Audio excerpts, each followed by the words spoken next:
Everybody's doing well. Yo, what up, boys? It's your boy FBO Josh. Welcome to the live stream for Tuesday. I hope everyone's doing well.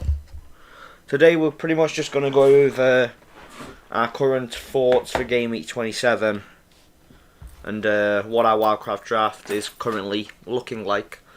There is still the controversial opinion of people arguing Haaland. I did consider it, but I already sold Kane to Watkins, so if I did get rid of Haaland, it'd have to be for another player who would be doubling, obviously.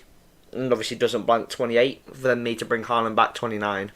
So there was a couple punts I was looking at. I do think Ward-Prowse could be a possible nice punt, but it's a bit of a weird one. And I think it's not really one I'm going to look at touching, to be honest. I do want Maddison later on in the Game Week 29 fixture, but Namaste. Namaste, Pratik. How are you, bro?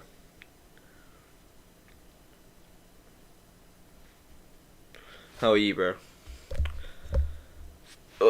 Because I'm doing good. Just look at the wildcard still. We still was debating Haaland to Kane. But the problem is I already did Kane out for Watkins, so I already lost out on 0.1.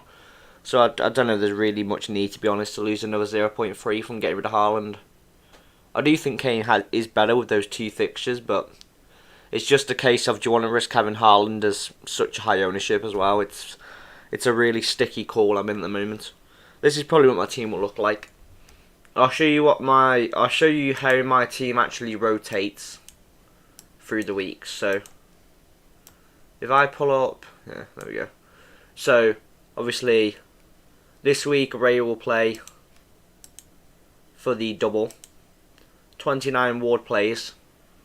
And obviously 28 I'll stick with Raya. Same with Henry. All these I'll mostly play 28. And then 31, Brentford's got a double. Lots of work left to finish. Chelsea says Chilwell, Felix. Yeah, I was looking at Chilwell and Felix, but I think it's not a bad idea maybe, instead of Botman, maybe have Chilwell for that double week instead of having Botman. Have Chilwell for 29 and have two different players that are double. Could be an interesting pick. But the only problem that I have is if we was to go into a Chelsea defender for Botman, I think the only one I really like at the moment. Where's the clubs? Oh, it's not going to show it, is it? Right. Let's see if he's on here. See if he's on here. No, he's on the next page. Yeah, because obviously Chilwell's 5.8 in a minute, but I do not mind when I can find him.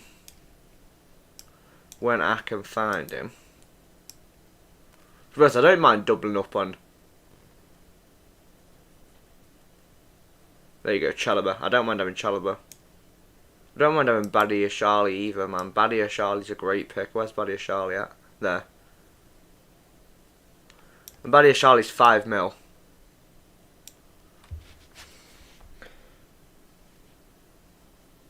It's just whether it's worth having obviously Badia Charlie or Chilwell instead of having a Botman.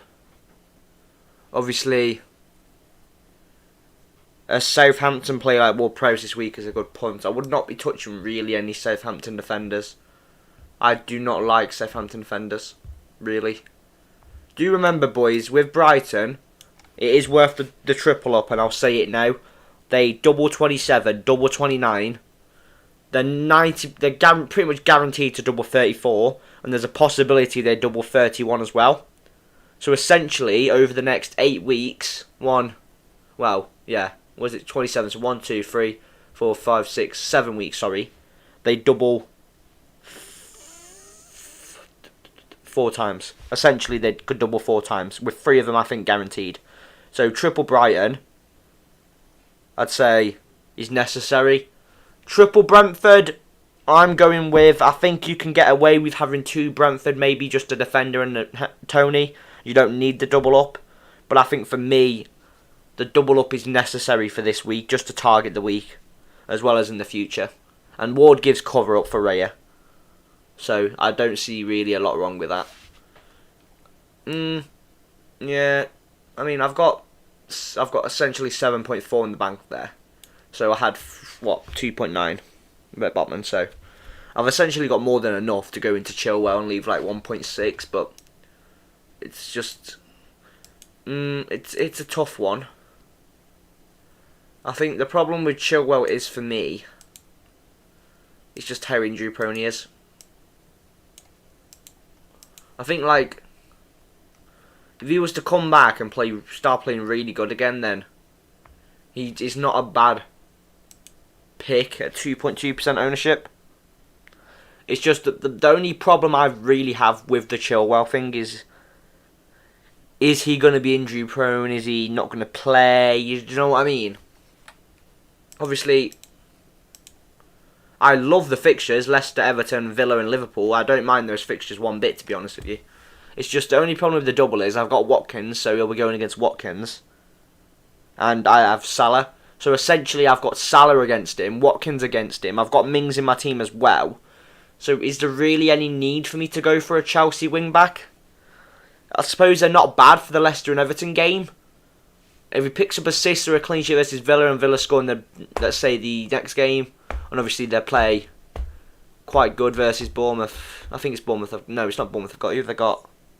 I'll have a look in a minute. And then obviously he's got Liverpool as well, where like I've obviously got Mings and Watkins, and obviously Chelsea and Leicester. So I feel like you've got Ward for the double up. Yeah, it's.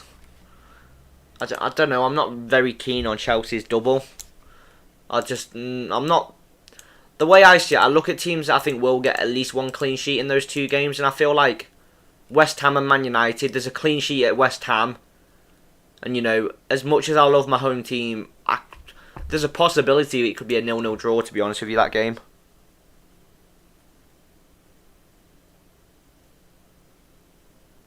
No, honestly, bro, don't worry about it, Pratik, bro. Mate, I love questions. Ask as many questions as you like. Don't be hesitant with questions, bro. It's honestly no worries. We was honestly just talking, honestly, not much about the transfers. I think if any of you are going Kane over Haaland, I still think it's a good move, considering Kane has Forest and has Southampton win the next two, and Haaland doesn't have a fixture 28. And considering Kane has Everton 29, you can still have him over Haaland that week versus Liverpool, for me, and then bring him back 30. I do think it's not a bad thing at all, because you've essentially got a premium striker for 2 weeks, instead of having Haaland for those two, as well as the third week, which is better than Haaland, and then bring Haaland back in. I do not disagree with that move one bit. I don't think it's a bad move, it's just taking the risk to go without Haaland versus Crystal Palace. As we all know, he did score a hat-trick last time. And Crystal Palace do not looking ridiculously amazing form recently, especially defensively wise. But Haaland does seem like he's having a slight drought, where he's been a bit uneven. He's dishing out 10s, 4s, 2 points, 3-pointers, 4-pointers. It's really all over the shop, whether he's going to score or assist. And you'd expect him to score versus Palace, but I just don't think it's guaranteed. I think he'll probably get around 8 to 10 points, but I can't see him getting more than that. And I see Kane at least getting a goal versus Forest, so I reckon he's at least going to get 9 points out of that game. And then obviously he's got the Southampton game as well, which I could see him easily getting 2 goals in that game. As well as the fact he's on penalties, and Haaland's not assertively on penalties, because Gundogan or Mahrez could take a penalty instead of Haaland. So it is a bit of a tough decision. And considering you're not captaining Haaland this week anyway, if anyone's wildcard, and you'll either be captain Matoma or Tony, at the moment, I am 50-50 torn. I think Tony edges it stats-wise, but I just feel like Matoma is the best pick for this week. I am going to be starting Watkins over Saka. The reason I'm starting Watkins over Saka, I think Fulham after last night and in general don't look too bad and could hold Arsenal off to an extent. I think Arsenal win that game like 2-1, but I can't see him getting on the score sheet, Saka. And I think Watkins versus West Ham, who've just come off a 4-0 loss, looks shaky defensively wise, are down there in the relegation zone, near the relegation zone. Not far off, couple losses and they'll be down there again. I feel like Watkins could easily, considering he's on penalties, he could bag more goals, he's going to get great assists, It's still a 50-50 call with that Pratik. I mean, I was even considering a McAllister captain, because he's playing that number 10 role and on penalties. I was even considering that. I think you will find, to be honest, more people will actually captain Matoma than Tony this week, if I'm going to be honest with you. you will probably find the captains will be more split between Matoma and Tony, quite evenly, to be honest. With a lot of people going Haaland as well, you'll find you'll still have more people captain Haaland, as stupid as it sounds. I don't mind McAllister. For me, I prefer McAllister to Solly March, and he's less owned than Solly March by like 4%. So for me, he's a differential. And as daft as it sounds, he is. Obviously, he's probably going to go up to about 6, probably 6.5%, 7% owned by the end of the week. But I still feel it's enough for you to gain massive ranks if McAllister hauls, and I could see him getting at least 15 points across those 2 games, as well from Matoma. Obviously, with Tony on pens, Tony could easily get 20 points between those 2 games, considering the fact he's got Everton and Southampton. Obviously, the captain armbands is stick. If I was being sensible, I'd be going Tony, which I have currently got it on Ivan Tony, but I'm still considering Matoma. But it is just a case of making that 50-50 call and hoping you get it right. With Tony not getting a yellow last night, it seems a right call to go Tony, but it's a bit of a tough one to call. I'm still actually debating whether I'm going to play Mings versus West Ham or Trippier versus Wolves, because I don't feel like Wolves are in a bad position to the point where they can't score versus Newcastle, to be honest with you. It is a tough one. And obviously, it was a case of playing Rashford or Saka. For me, I feel Rashford versus Southampton's better. And I feel Watkins better as Saka as well. And I don't want to bench Salah versus Bournemouth. Salah probably will be taking my... I don't think I've got it on. But Salah will be taking my vice captaincy. I've got it on Matoma. But whoever I captain, Salah's going to be my vice captain. But there's no way in hell Tony don't play, so it's not like it matters too much. But I'll vice captain Salah anyway. But no. How are you anyway, Petit? Because I know you're like, what are you on now? Like 87k rank or something? I've had a horrific season. I was top 1k last year, and then this season I'm on 808. I've had a bit of a shaky start to the season. But this is normally where I make up my main ranks. I think if I can aim for the top 250k by the end of the season, I'll be quite happy with that, to be honest. That'll be about my mid-range, like usual, so I'll be quite pleased with that, to be fair. Obviously, I do think Salah is a justifiable captain this week as well. If you haven't got Tony or Matoma or McAllister this week and you're not a wildcard in, I do feel Salah is the next best captain. I would back Salah versus Bournemouth over Haaland versus Crystal Palace this week, for me. I think I'd even back Rashford versus Southampton over Crystal Palace for Haaland. 76k, yeah, but you had a lucky week, yeah. But in fairness, that Gakpo pick paid off, you know. I told you bringing Gakpo that week, obviously. It didn't pay off ridiculously in the double, but then all of a sudden, boom. You know, 15 or 16 points or whatever he got out of nowhere, which was mad. But I think he got a 15 pointer, then he didn't get 2 bonus points. Lots right to stay top 100k. To be honest with you, bro, I think if you stick to the cause and the guns I've told you and stuff, we could probably get you to top 10k by the end of the season. It's just about making the right calls, to be honest with you. It's a really, really tough situation with this year because the ranks are so close. Like, I think when I worked it out the other day, I think I'm 28 points off top 50k. 28 points. And if you can go from a 28 point gain from 808k to top 50k, that is just telling you, for me, how close the ranks are. Like, you know, 120 point this week on the wild card could boost me like 700k rank. It's mad. Do you know what I mean? And obviously, with that bench boost 29, and a lot of people bench boosting 34 as well.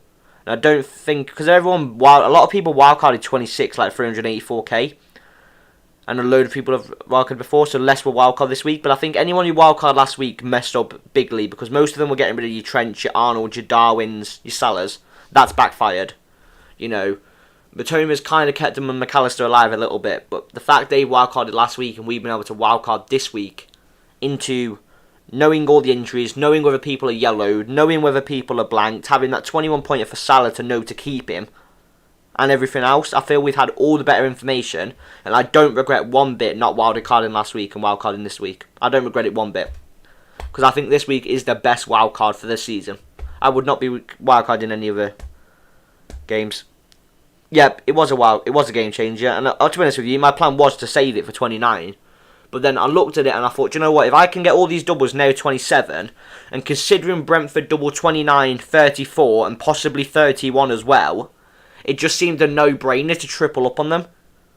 Obviously, we'll have that blank 32, but 32 is never a massive blank. You'll probably find you'll have 3 or 4 teams blanking. And I think it's just a case of playing 7 or 8 players, like 28, and then dealing with it, and then having an amazing team for 33 and double game week 34.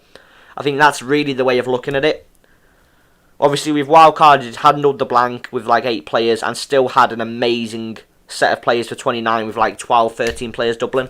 I mean, what have I got here? 1, 2, 3, 4, 5, 6, 7, 8, 9, 10 there. And then 12, 13 people are doubling for me in game week 29. So, the only ones who aren't doubling are Saka and Haaland. Right? I would be happy enough to do Saka to Maddison 29, so I've got 14 doubling and Erling Haaland. Right? Game week 30, I bring Saka back in. Then, game week 31, I use my transfer to set up another player for 31. 32, I will do Watkins to Danny Ings for that punt, and bring Watkins back in 33 to get ready for the double 34 if he has the double. If not, I'll keep Ings, because Ings has got Bournemouth, and then I think he's got something like Leicester or something, which is quite good fixtures.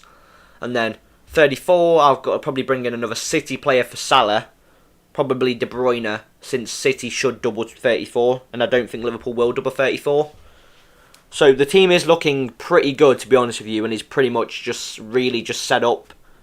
I think there's probably a couple maybe one. I think there's 2 transfers I'll have to make between now and game week 34 to set up for 34. And obviously 31 is a double, but I'll have most of those set up anyway. I think it's justifiable with Maddison's double. Or keep Saka, yeah. Or I bring Maddison in and keep Maddison, to be honest, because I don't think I'd be too annoyed not owning Salah, considering Maddison has Crystal Palace, Villa and Bournemouth, and then maybe bring Saka back in game week 31 when Maddison has City. Maybe do it that week.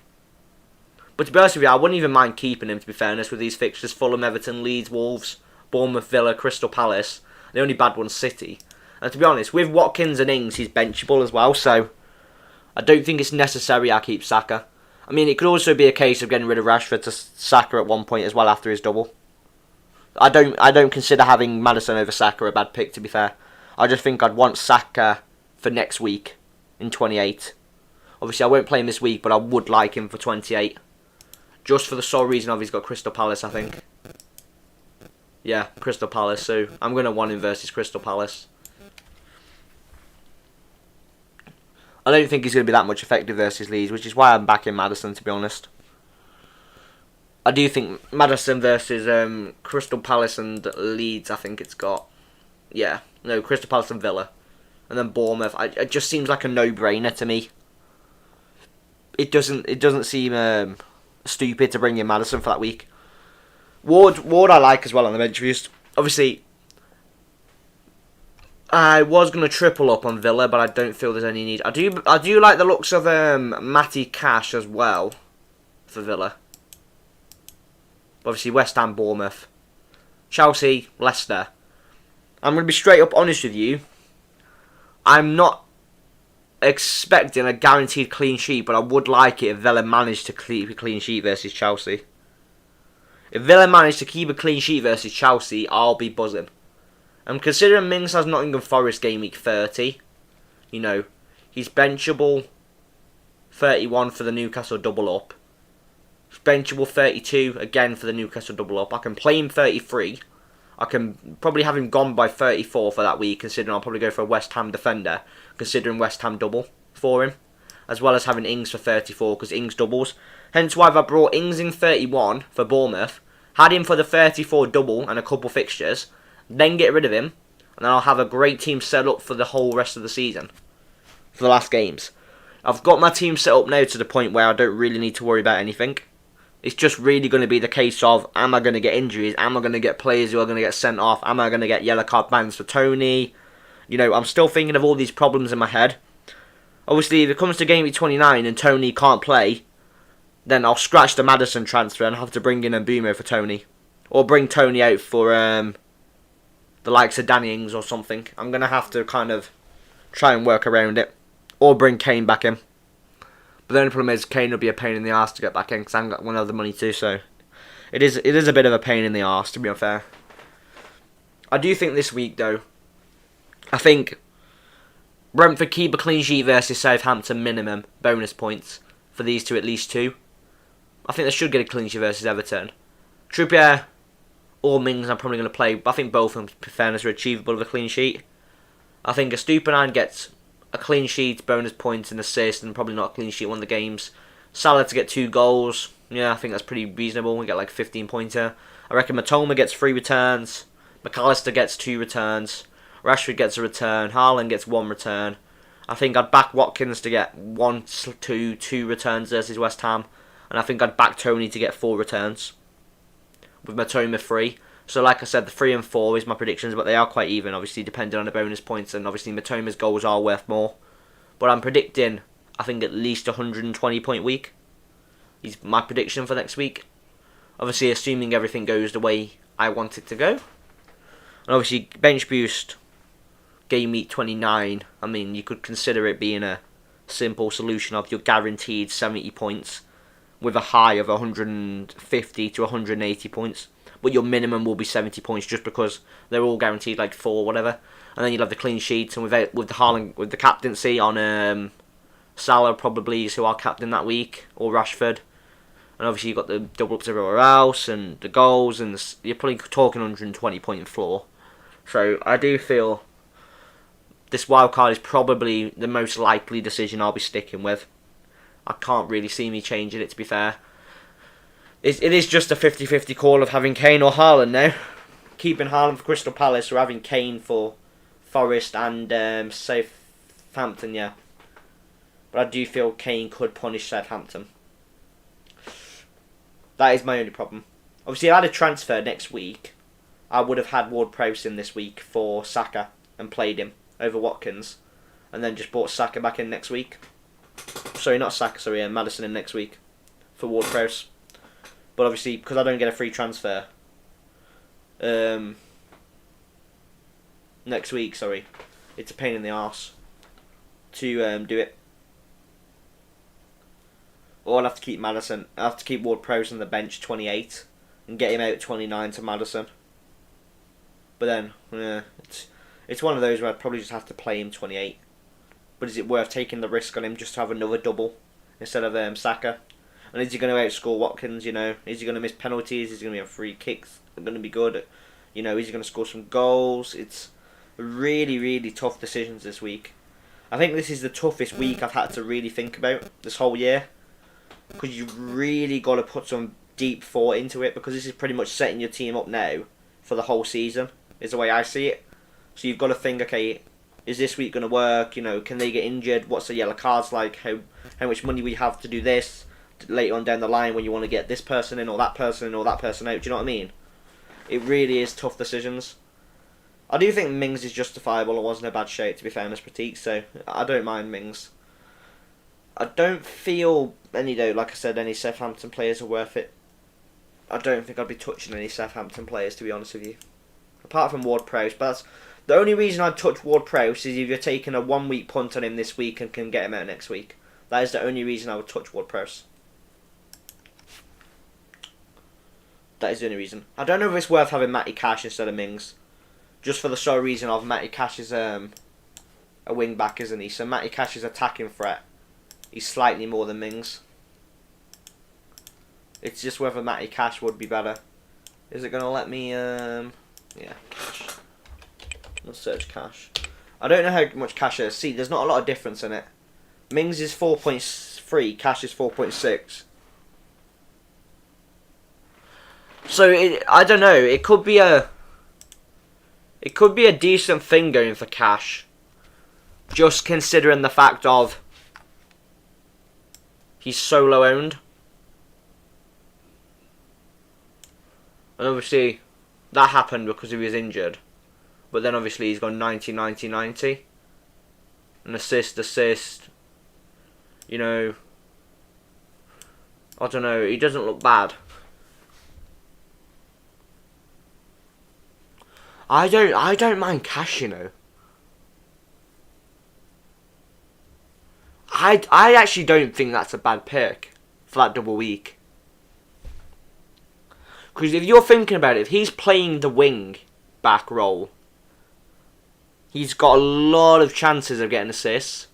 But then obviously you've got the header potential of Mings to get goals as well. It is a tough decision. I mean, I don't mind Konza either, to be fairness. Konza's not a bad pick. So obviously if Konza's going to get minutes full, yeah. This problem, he was out for free, but he played pretty much all of them before the season. For the whole season near enough, so. That is that. But then it's like, he's not getting returns big enough, yeah. What's Mings' ownership currently like? 4%, yeah. And obviously, Cash is 3 point something. Or 4.4, sorry. I don't know. I don't know if Cash is a bad pick, to be fair. I don't know. It's a tough one. I don't mind Matty Cash as a good pick, to be fair. Considering he's got West Ham, and then obviously you could play him for Bournemouth 28. And I think having a wing back like him for 28 for Bournemouth isn't a bad call. It's just whether, obviously, he's going to start or not. I don't see any reason why he won't start. I will have to look into it a bit more before Friday.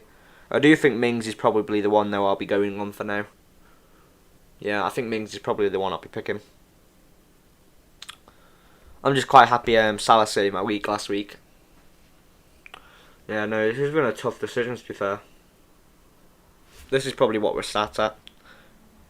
I can't see us changing anything else. I think Rico Henry's template, by the way, boys. I know Pinnock scored last night, but I still think Rico Henry has more threat. Because Rico Henry should have got the assist to Mbeumo. Obviously, but then, Mbeumo missed a sitter, and I thought he got the assist, so I was messaging everyone, like, oh yeah, he's got an assist, but then Mbeumo missed the sitter, so I was like, oh.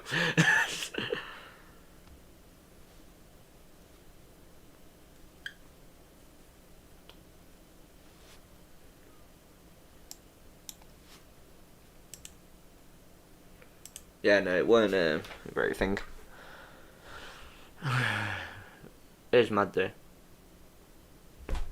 God, Gameweek 29 is going to be so fun. I might even consider getting rid of the Rico Henry Gameweek 29.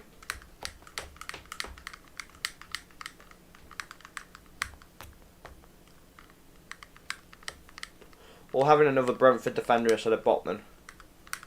I don't know. It's hard, man. I don't know what it is, though. Someone's telling me not to have a Chelsea defender, though. I can't. I don't know, man. I don't see any reason to trust Chelsea defence. Just because I've had one decent game. Nah. I don't know. I think Matty Cash and Mings are quite good options, to be fair. I think Mings is a great option for this week. If you can play him this week, you can play him, obviously, 28 for Bournemouth, and then obviously he's got the double in 29. God. Something though, honestly, something's telling me a good idea would be Cash, but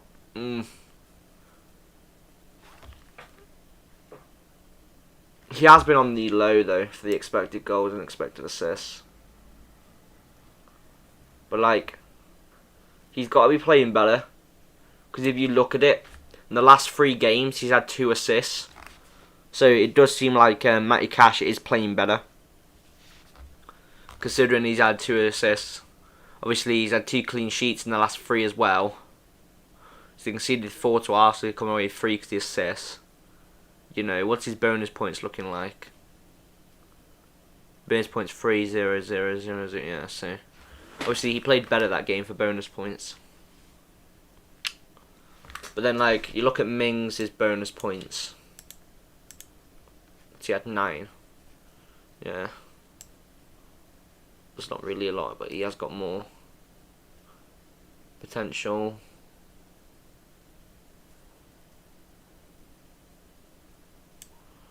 I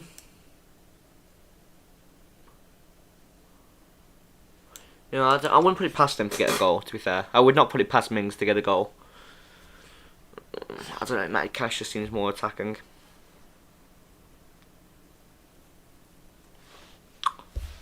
There's some good picks though. There is definitely some good picks. It's just who we go for. Really is.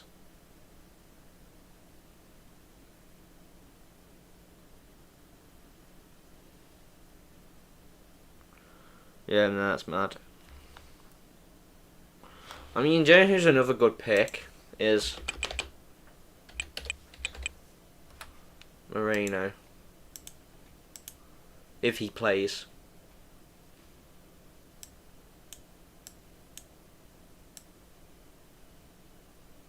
But obviously, he's only had him here, look. So they've played, so he's played every single game.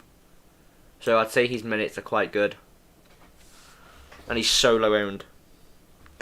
That might be a punt I might actually just consider going with. Oh no, he's a minute's risk getting, yeah. No, I'm not going to do that then. 18, 90, 45, 30, 77, 29, 69, yeah, no.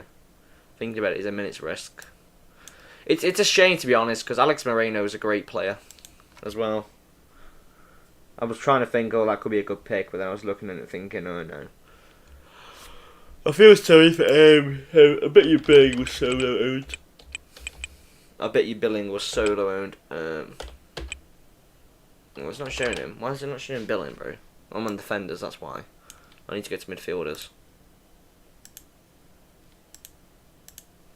Just out of curiosity, I want to see how owned billing was. 0.3. Yeah, that's mad.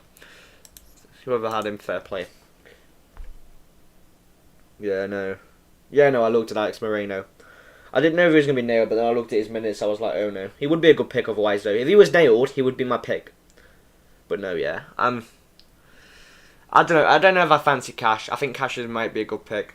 My head's leaning towards Cash a bit, just because he's differential. He's so different. I think it's a really different pick, and I like it. Because of that reason. And I think it might be worth the extra 0.3 value-wise, just because he's playing wing-back as well. Do you know what I mean? He's playing that attacking wing-back, with obviously a load of assist potential. He'll be whipping in loads of crosses, so yeah, I don't know. It's a hard one. I need to have a look if Aston Villa are playing any games this week. Because if they are, I can watch the game and see how well Cash plays in the week. But I don't know if they are. No, they're not. I'll run last game back later on, and I'll have a look at some more data to see what's going on with it. But no, I don't think Cash is a bad pick. You know. Let's actually move on to what we was looking at again.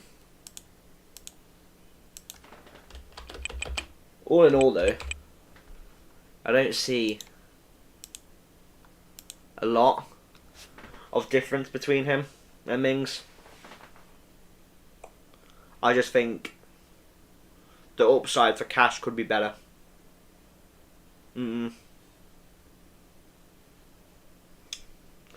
I just think with Cash, if Villa don't keep clean sheets, he's got more chance of getting a attacking return than Mings has. And obviously because he's playing that fullback role, I don't think it's a bad thing. I'm not going to confirm the draft, but let's just say I did Cash in. How much we got left? 2.6 mil.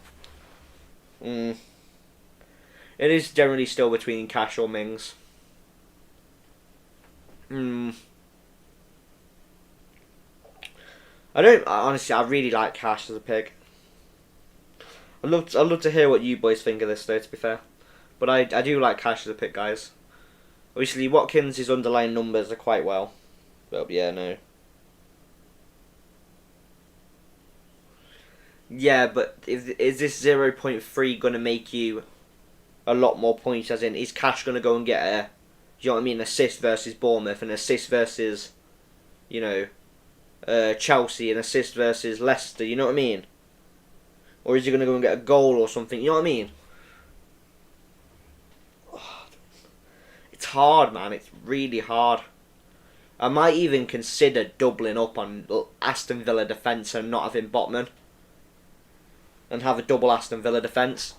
Because I think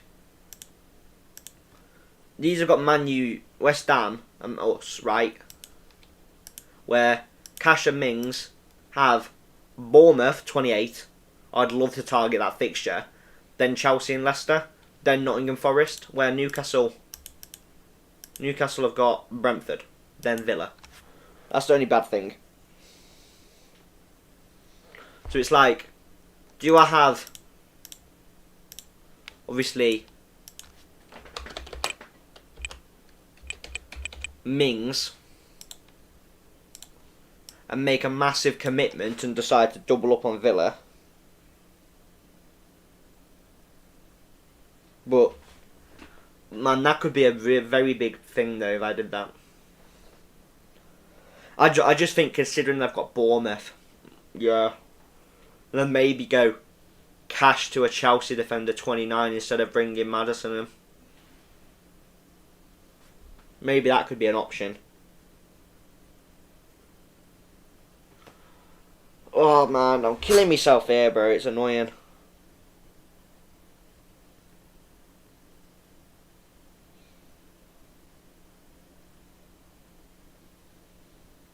Yeah, bro.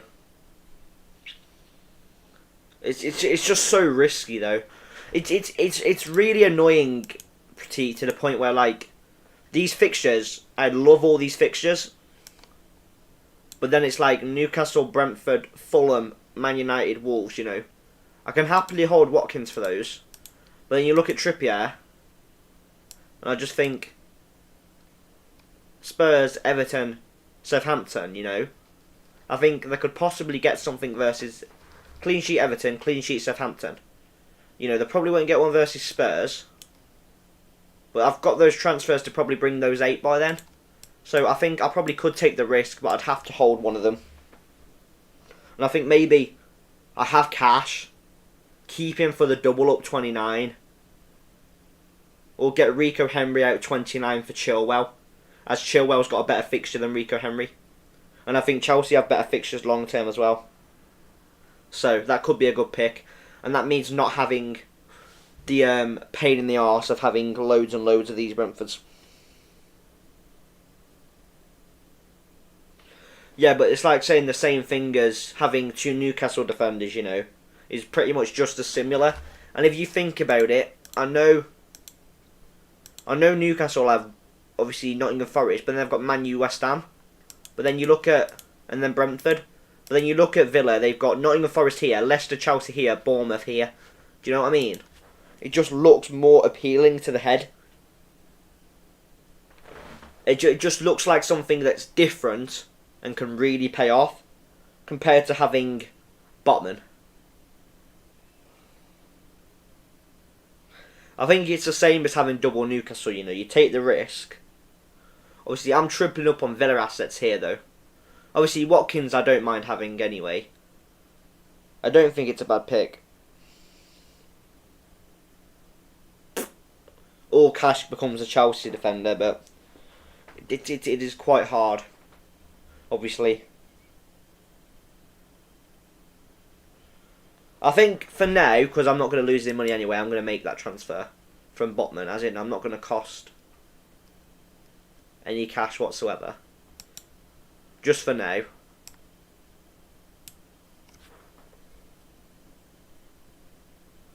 That's what I'm saying. Double Newcastle's template, so I don't really feel it's worth having something that's so template when... Yeah, it's alright saying lesser downside, but I'm thinking out the box. I'm trying to think out the box here and just think, okay, is this going to happen or is this going to happen? Do you know what I mean? I'm trying to think to the point where out of the box.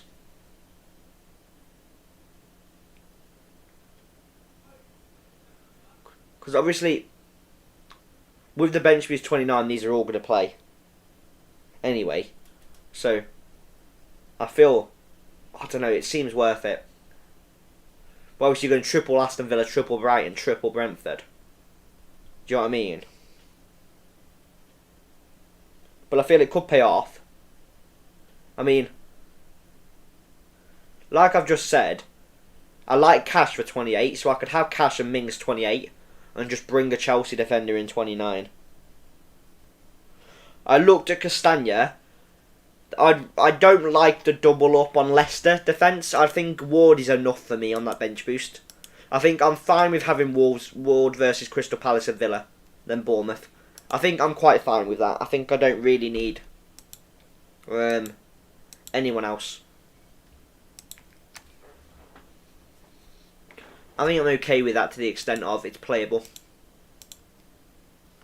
And then 31. Obviously Wolves. I'm fine with playing him. Villa I'll probably play him because I would have got rid of the Villa defenders by then. And then 33 with Raya.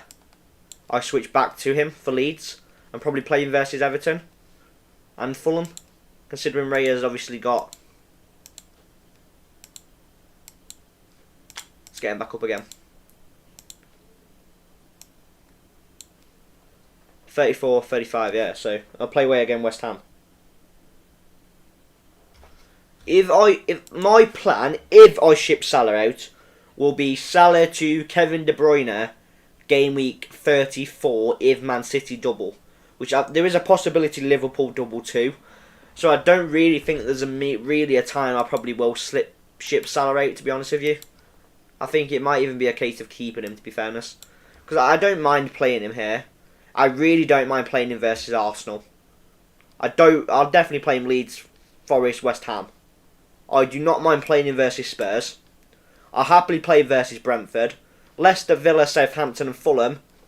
Fulham, oh yeah, that's to be concealed. Yeah, so he'll have a double game week 34 and it'll be Spurs and Fulham. And then obviously he'll play 36, 37, 38. Or he'll have a double game week 31.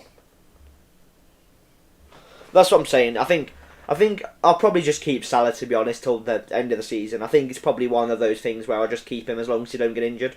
If he gets injured, I'll probably go into someone like Gakpo.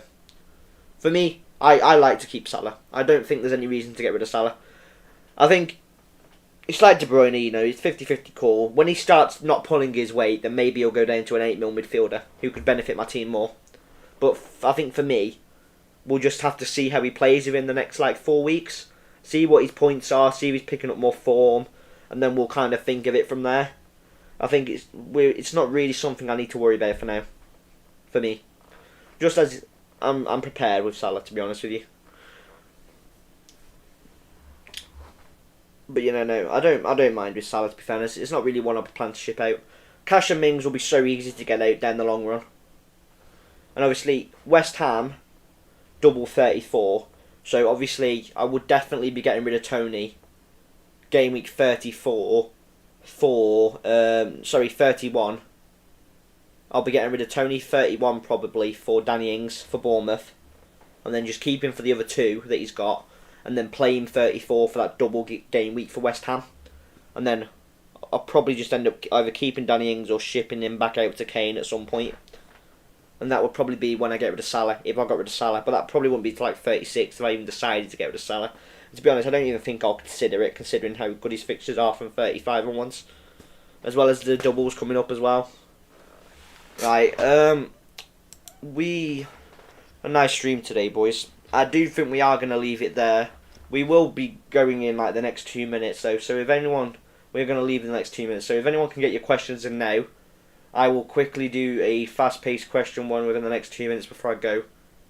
Quickly get all the questions out of the way if anyone's got any more questions. If not, we will be on our way. But if you boys want to get your questions in quickly, that'd be great. That would be great. And then I'll just answer questions quickly. Right, you off, Pratik? Right. Okay, sounds. We'll just wait it out a minute. See if anyone's got any more questions. If not, we will be getting going.